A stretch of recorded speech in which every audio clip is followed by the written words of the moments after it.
اب بچے کون؟ بنو قریظہ، تیسرا ایک قبیلہ.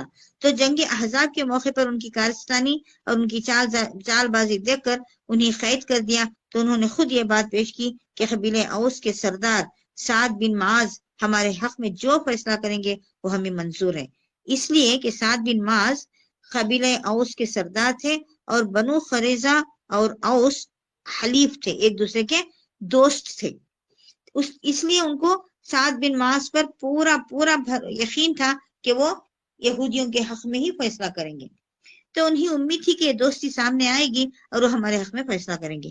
نبی صلی اللہ علیہ وسلم نے مان لیا اور فیصلے کا پورا اختیار حضرت سعد کو دے دیا. تو انہوں نے تورات کے مطابق فیصلہ سنایا کہ بنو قریظہ کے نوجوانوں کو، لڑنے والے مردوں کو قتل کر دیا جائے اور جو بھی مال ہے وہ مال غنیمت کے طور پر مجاہدوں میں تقسیم کر دیا جائے. ٹھیک ہے پیاری بہنوں، یہود کی سب سے بڑی دوسری دشمنی یہ تھی کہ آخری پیغمبر نبی اکرم صلی اللہ علیہ وسلم ان کے بنی اسرائیل میں نہیں، بنی اسماعیل میں آ گئے تھے. تو وہ ایکسپیکٹ کر رہے تھے کہ بنی اسرائیل میں جیسے ہم تمام کے پیغمبر آئے ہی آخری پیغمبر بھی ہمارے ہی جنریشن میں آئے گا. تو حسد کی وجہ سے یہ دشمنی تھی ان کی، اور وہ دشمنی اور یہ دشمنی ہوئی. اچھا اب دیکھیے، تیسرا دشمن تھا عیسائیوں کا، لیکن عیسائی کبھی آپ سے مقابلے پر نہیں آئے. ٹھیک ہے، یہ حضور صلی اللہ علیہ وسلم کے زمانے کی باغی تحریک. اب ابو بکر صدیق کے پیریڈ کی باغی تحریک میں آپ کو بتاؤں گی. ابو بکر صدیق کی خلافت میں ارتداد یعنی اسلام سے پھر جانا، پھر زکوٰۃ کا انکار کرنا، پھر جھوٹے نبوت کے دعوے دار، ان تینوں کی جانب سے بغاوت ہوئی تھی.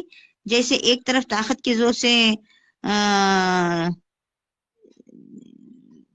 یہ حالانکہ 3 دشمن تھے، کون؟ اسلام سے پھر جانے والے مرتدین، پھر زکوٰۃ کا انکار کرنے والے، پھر جھوٹی نبوت کے. تو ایک طرف طاقت کے زور سے انہیں توڑ دیا گیا، جیسا کہ ہم نے سنا تھا جنگ امامہ ہوئی تھی. تو دوسری طرف ان کی ذہنی تربیت بھی کی گئی، جس کے نتیجے میں ایک بڑی تعداد اسلام کی بہترین خدمتگار ثابت ہوئی. مثال بتاؤں آپ کو، جھوٹی نبوت کے دعوے داروں میں ایک دعوے دار تھا طلیحہ اسدی. اس نے پہلے تو نبوت کا دعویٰ کیا، لیکن بعد میں شکست ہوئی تو اسے تربیت میں رکھا گیا، جس کے نتیجے میں وہ توبہ کر کے آخری عمر تک اسلام کا بہترین خادم ثابت ہوا. لیکن اس کے باوجود باغیوں کی ایک تعداد باقی رہی، جنہوں نے نہ ہار مانی، نہ توبہ کی، نہ تائب ہوئے. وہ جنگی قیدی بن گئے. ہو سکتا ہے ان کے عناصر میں بھی اندر کام کر رہے ہوں اور 20 برس بعد حالات سازگار ہونے پر عام پر آئے ہوں. لیکن وہ ابو بکر صدیق کے دور میں یہ شروع ہو چکی تھی باغی تحریک، اور اندر کام کر رہی تھی. حضرت عمر فاروق کے دور میں باغی تحریک کا حال کیا تھا، ہم دیکھتے ہیں. حضرت عمر رضی اللہ عنہ کے پورے 10 سال کے پیریڈ میں کہیں کوئی نظیر نہیں ملتی، یعنی سوائے شہادت کے. شہادت کے وقت ابو لولو کی حرکت جو اس نے کی تھی، وہ ایک مجوسی تھا، آگ کا پجاری. حضرت عمر کے دور میں رضی اللہ عنہ کے ایک تو آپ نے سب کو کام میں لگا دیا تھا، اور حضرت عمر رضی اللہ عنہ کو صلاحیتوں کا استعمال کرنا خوب آتا تھا. خالی دماغ شیطان کا گھر مثل مشہور ہے. سب کو کام ملا، سب کو مقام ملا، بغاوت کا چھانس ہی نہیں رہا. حضرت عمر کا جاسوسی نظام اتنا مضبوط تھا کہ اپنے عیسائی اور مجوسی بھی آپ کے لیے جاسوسی کا کام کیا کرتے تھے. ایک اور خصوصیت حضرت عمر رضی اللہ عنہ کی یہ تھی کہ حضرت عمر رضی اللہ عنہ نے تمام بڑے اکابر صحابہ اکرام کو مدینے میں جمع کر رکھا تھا، اور انہیں مدینہ چھوڑ کر کہیں جانے کی اجازت نہیں تھی. جب بھی مشکل وقت پڑتا ہے، صحابہ اکرام کی جماعت مشورہ اور حل کے لیے موجود رہتی. پھر بھی آخری عمر میں آپ کو اس کا احساس ہونے لگا تھا، خاص طور پر کوفہ کو، جو آپ نے بہت پسند سے، آرزو سے آباد کیا تھا. کوفہ شہر جو ہے حضرت عمر رضی اللہ عنہ کے پیریڈ میں بہت خوبصورت شہر کی شکل میں آباد کیا تھا. اہل کوفہ اسی وقت سے آ کر گورنروں کی شکایت کرتے اور انہیں معزول کرانے کی کوشش کرتے تھے. وہاں جو بھی گورنر کو حضرت عمر بھیجتے ان کی شکایتیں لے کر آتے اور انہیں کام سے نکالنے کی درخواست کیا کرتے تھے. جب حضرت عمر رضی اللہ تعالیٰ عنہ نے تجربہ کار ابو موسیٰ اشعری کو وہاں کا گورنر مقرر کیا کوفے کا، تو ان سے فرمایا ابو موسیٰ میں آپ کو ایسی سرزمین کی طرف بھیج رہا ہوں جہاں شیطان نے انڈے دے دیے ہیں اور ان میں سے چوزے بھی نکل آئے ہیں، اس لیے جو طریقہ آپ کو معلوم ہے نبی کا بتایا ہوا طریقہ، صحابی رسول تھے نا، اس کی پابندی کیجئے گا اور تبدیل مت ہو جائیے گا، ورنہ اللہ بھی اپنا طریقہ آپ کے ساتھ تبدیل کر دے گا۔ یہ صحیح مسلم میں لکھا گیا ہے۔ پیاری بہنوں، یہ حالات تھے جب حضرت عثمان رضی اللہ تعالیٰ عنہ کو خلیفہ چنا گیا۔ کس طرح؟ چلیے ہم دیکھتے ہیں۔ اب یہاں حضرت عمر رضی اللہ تعالیٰ عنہ نے کیا بتایا ہے ابو موسیٰ شری سے کہ اے ابو موسیٰ شیطان نے انڈے دے دیے ہیں اور وہ انڈوں سے چوزے بھی نکل آئے ہیں، یعنی شیطانیت میں طاقت آ چکی ہے۔ ذرا حضور صلی اللہ علیہ وسلم کے طریقے کو مضبوطی سے تھامے رہنا، تھوڑی سی بھی تبدیلی آنے نہ دینا۔ اچھا پیاری بہنوں، اب جیسا کہ آپ جانتے ہیں کہ حضرت عمر فاروق حملے میں زخمی ہوئے اور آپ کی زندگی کی امید جب نہ رہی تو آپ نے خلیفہ سوم کے لیے، تیسرے خلیفے کے لیے چند ہدایات دی تھی۔ عشرہ مبشرہ میں سے جو باقی تھے ان میں سے 6 کا نام لیا تھا۔ پیاری بہنوں 10 تھے نا پورے عشرہ مبشرہ، 10 میں ابو بکر صدیق پہلے انتقال ہو گیا تھا، حضرت عمر رضی اللہ تعالیٰ اب یہاں بچے تھے، 2 ہوئے، اب ایک کتنے بچے؟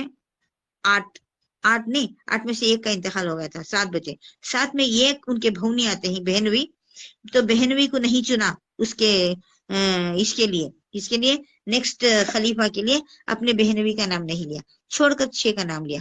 کون کون تھے؟ حضرت عثمان، حضرت علی، حضرت طلحہ، حضرت زبیر، حضرت سعد بن ابی وقاص اور عبد الرحمن بن عوف۔ ابو عبیدہ بن جراح کا انتقال ہو چکا تھا۔ سعید بن زید کا نام اپنے بہنوی ہونے کی وجہ سے نہیں لیا اور فرمایا کہ یہ آپس میں مشورہ کریں، اگر خلافت سعد کو مل گئی تو ٹھیک، ورنہ جو بھی خلیفہ بنے گا وہ سعد سے مدد لیتا رہے گا۔ ٹھیک ہے، مشورے میں رائے دینے کی حد تک اپنے بیٹے عبداللہ بن عمر کو شامل کر سکتے ہیں، لیکن خلافت میں اس کا کوئی حصہ نہیں ہوگا، اپنے بیٹے کا بھی نام نہیں۔ خلیفے کے سلیکشن کے لیے 3 دن کا ٹائم دیا گیا، تب تک ٹیمپرری طور پر حضرت صہیب رومی کو مدینے کا امام مقرر کیا۔ 28 ذی الحج 23 ہجری جمعرات کے دن صبح کو جب حضرت عمر رضی اللہ تعالیٰ عنہ دفن کر دیے گئے تو 2 صحابہ اکرام طلیحہ انصاری اور مقداد بن اسود ان 6 کو لے کر ایک صحابی مسور بن مخزمہ کے گھر آئے اور شہید المحراب حضرت عمر رضی اللہ عنہ کی ہدایت کے مطابق عبداللہ بن عمر کو محض مشورہ کے لیے بلایا گیا اور یہ دونوں گھر کے دروازے کے باہر کھڑے ہو گئے اور کہا حضرت عمر کی ہدایت کے مطابق 3 دن کے اندر آپ خلیفہ چن لیں، کوئی باہر کا آدمی اندر نہیں آ سکتا، کوئی اندر سے باہر نہیں جا سکتا، اس طرح کا کنٹرول رکھا گیا۔ باہمی مشورہ ہوا تو عبد الرحمن بن عوف نے کہا مجھے خلافت سے کوئی دلچسپی نہیں ہے، ہاں اگر تم پسند کرو تو میں تم میں انتخاب کر سکتا ہوں، سلیکٹ کر سکتا ہوں۔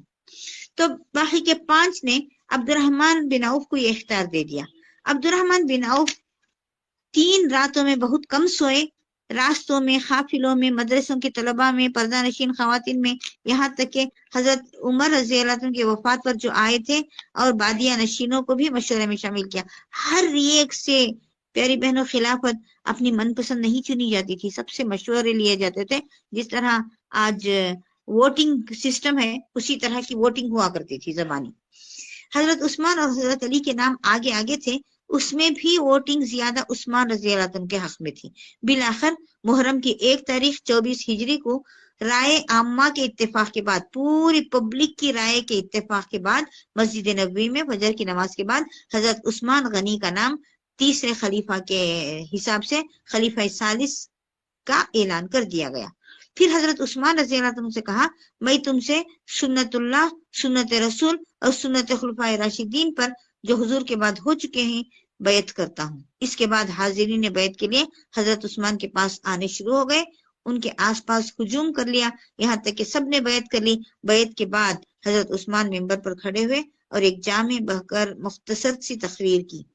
خلافت کی ذمہ داریاں سنبھالنے کے بعد آپ نے ممالک اسلامیہ کے گورنروں کو تحریری ہدایات جاری فرمائی، پھر زکوٰۃ اور جزیہ یعنی ٹیکس وصول کرنے والے آفیسرز کو عمال کہتے ہیں، انہیں بھی تحریری ہدایت کے ساتھ یہ نصیحت فرمائی کہ اے عمال خلافت، اے خلافت کے آفیسرز، تم جس چیز کے حقدار ہو اسے دینے والے کا شکریہ ادا کر کے لے لو، اس سے زیادہ کا خیال بھی جی میں نہ لاؤ۔ سچے امانت دار بنو، اس سے ڈرتے رہو کہ کل قیامت میں تمہیں ہانک کر اللہ کے کارندے خائنوں کے زمرے میں نہ لے جائیں۔ امانت میں تھوڑی سی بھی خیانت ہوگی تو اللہ کے فرشتے تمہیں خیانت کار لوگوں کے زمرے میں نہ لے جائیں۔ پھر عام مسلمانوں کو یہ پیغام دیا کہ آخرت کے مقابلے میں دنیا کی کوئی قیمت نہیں، یہاں کا نہ راحت اور آرام پرماننٹ ہے اور نہ ہی تکلیف اور اذیتیں۔ پھر آپ نے فرمایا یاد رکھو 3 چیزیں ایسی ہیں جن کی خاصیت جدتوں اور بدعتوں کو رواج دیے بغیر نہیں چھوڑے گی۔ کیا؟ 3 چیزیں: دولت کی کثرت اور ضرورت کی وسعت، دولت بھی زیادہ ہونا، بے شمار ضرورتوں کو بھی پیدا کر لینا۔ دوسرا، کمینہ گھٹیا گندی عورتوں سے نسل کا ہونا، یعنی نسل خراب ہو جانا گندی عورتوں کے ذریعے۔ مختلف علاقوں کی خیرات میں اختلاف، یہاں تک یہ بات بتائی گئی، ٹھیک ہے۔ دولت کی کثرت ایک، ضرورتوں کی وسعت ایک، کمینے اور گندی عورتوں سے نسل کا ہونا ایک۔ پھر مختلف علاقوں کی خیرات میں اختلاف، آپ نے فرمایا میرا پیغام یہ ہے کہ دین کو خالص رکھو، سچے دین کو سچا رہنے دو، آپس میں اتحاد برقرار رکھو اور دین کے اصولوں کی نگہبانی کرو اور آخرت کی جواب دہی کا احساس اور اللہ کی ناراضگی سے بچنے کی کوشش کرتے رہو۔ والقرون وتغفو العيون ويبقى الأثر وعثمان